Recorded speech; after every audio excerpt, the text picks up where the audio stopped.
Mga palangga, it's 4:35 AM ng madaling araw nung bumiyahe kami mga palangga papunta sa airport. Oo mga palangga, dahil ito yung time na magta-travel ako papunta sa Dubai.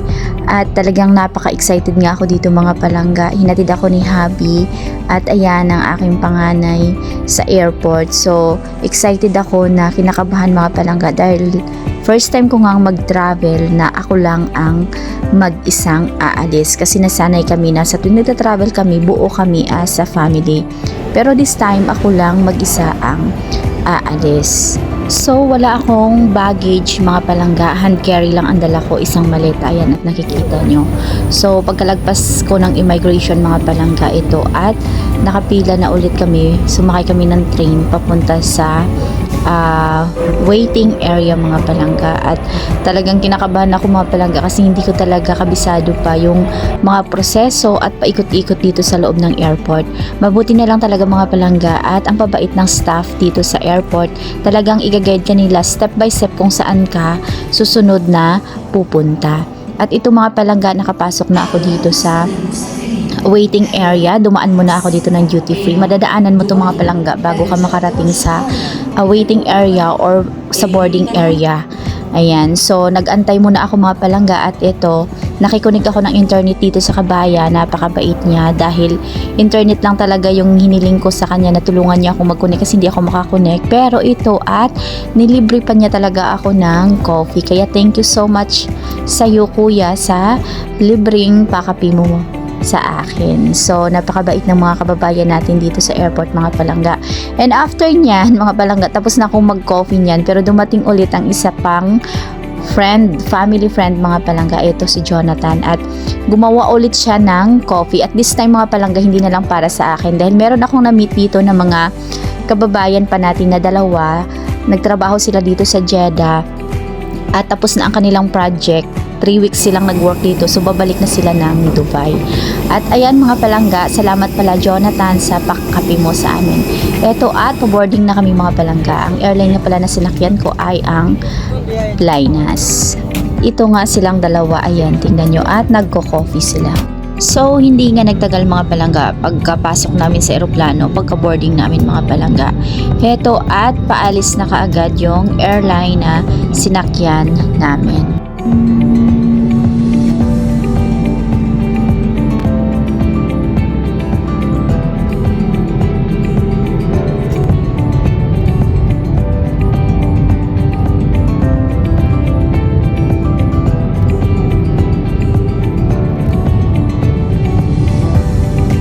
So, ang travel time ko mga palangga from Jeddah to Dubai is 2 hours and 45 minutes. So, direct flight ito mga palangga kasi minsan may mga flight na meron pang mga stopover sa ibang lugar. Pero itong kinuha ni Habi mga palangga is direct flight. At ayan nga mga palangga, ang bilis lang. Nasa Himpapawid na kami kaagad mga palangga. So, habang nasa taas kami mga palangga, ang mga pasahero, ang iba ay natutulog, ang iba ay nakikinig ng music. At ako naman mga palangga, ito at nagbibideo lang ako sa labas mga palangga. Sa window side ako umupo mga palangga dahil wala masyadong pasahero nung nag-travel kami. At maya-maya nga lang mga palangga heto at natatanaw na namin mga palangga, ayan, ang kalupaan ng Dubai. So, malapit na kami mga palangga, napakabilis lang ng oras. Umidlip lang ako at ayan nga, maya-maya lang nakikita na namin mga palangga yung yan, Dubai mga palangga. Ito yung kilalang thread, isa sa mga kilala sa Dubai mga palangga, yung Jumeirah. Hindi ko alam kung paano bigkasin, pero yan mga palangga.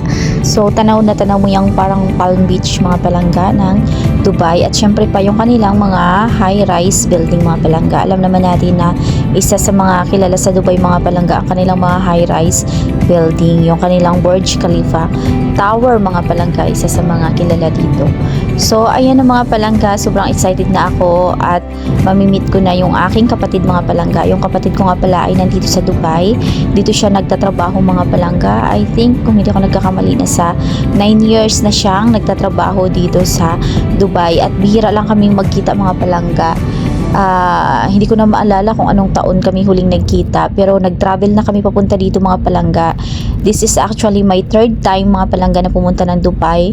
Yung first and second time na pumunta kami mga palangga dito sa Dubai ay nag-byland lang kami dahil kasama ko yung aking mga anak at si Habi ay nakabakasyon nun. So this time mga palangga, may work si Habi at may klase naman yung aking mga anak, kaya nag-decide ako na mag-by plane na lang dahil ako lang din naman mag-isa mga palangga. So heto na at palabas na kami mga palangga ng airplane. At ito yung aking newly meet friend mga palangga. Sumabay ako sa kanila kasi hindi ko alam kung paano lumabas. At ito nga, kailangan pa palang mag-train ulit bago ka makarating sa immigration mga palangga. And finally, after the immigration, the long wait is over mga palangga. So, nagkita din kami sa wakas ng aking mahal na kapatid mga palangga at talagang maiyak-iyak ako dito mga palangga kasi sobrang na-miss ko siya. At grabe mga palangga, napaka-sexy niya. So, yung hiya ako sa katawan ko mga palangga dahil tumaba ako. At ito nga mga palangga, tingnan nyo naman yan, 'di ba? Kasi consistent siya sa gym mga palangga, ini-encourage niya ako na mag-gym din. So, anyway, first time kong sumakay ng metro mga palangga dahil wala pang sasakyan yung aking kapatid. Nag-aaral pa siya ng driving. So, sabi ko din sa kanya, gusto ko ma-experience talaga na sumakay din ng metro. At ito mga palangga, natupad na yung aking pangarap na makasakay ng metro dito sa Dubai kasi nung pumunta kami dito may sasakyan kaming dala. Anyway, ayan mga palangga, naghanap kami ng makainan at ayan, hindi naman halatang gutom kami mga palangga. So after namin kumain ay dumiretso na kami dito sa hotel kung saan binook ako ni Habi mga palangga. Ito yung Tulip Creek Hotel mga palangga. So sa mga hindi nakakaalam, bukod sa Agoda at saka sa Booking, merong pang isang ginamit si Habi. Ito yung trip.com mga palangga. Dito si Habi nag-book ng hotel kasi kinompare niya yung price ng Agoda at Booking, mas mura dito sa trip mga palangga. Tingnan nyo naman itong hotel na nakuha ni Habi mga palangga. Ayan, napakaganda ng view dito sa balcony mga palangga. Kitang-kita mo yung city. Ayan. Ayan, at medyo malamig ng mga palangga kaya masarap talaga dito magstay. At napakalaki nga pala nitong hotel mga palangga. Bukod sa balcony, tingnan nyo naman yung kanilang sala.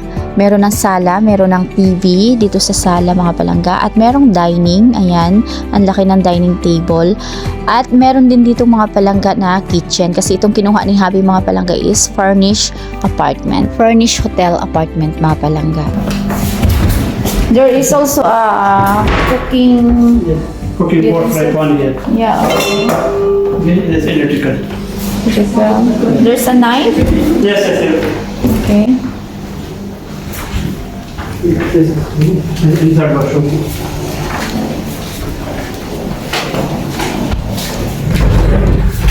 Okay, safety ladder. Here. Okay. Okay, this is washroom. This is water heater button. I will just open. 10 minutes just. Oh, with bathtub. Okay. Okay. So, ayan lang mga palangga, napakalaki nga nitong hotel. Perfect ito pang family mga palangga kung magbakasyon kayo na family kayong magkakasama mga palangga. So, ito lang for now mga palangga ang aking vlog. So, abangan nyo ulit ang aking susunod pa na vlog mga palangga sa mga gagawin pa namin dito sa Dubai. Maraming salamat mga palangga at pakisuyo na mag-subscribe na rin kayo mga palangga. Maraming salamat sa inyong panonood. Bye!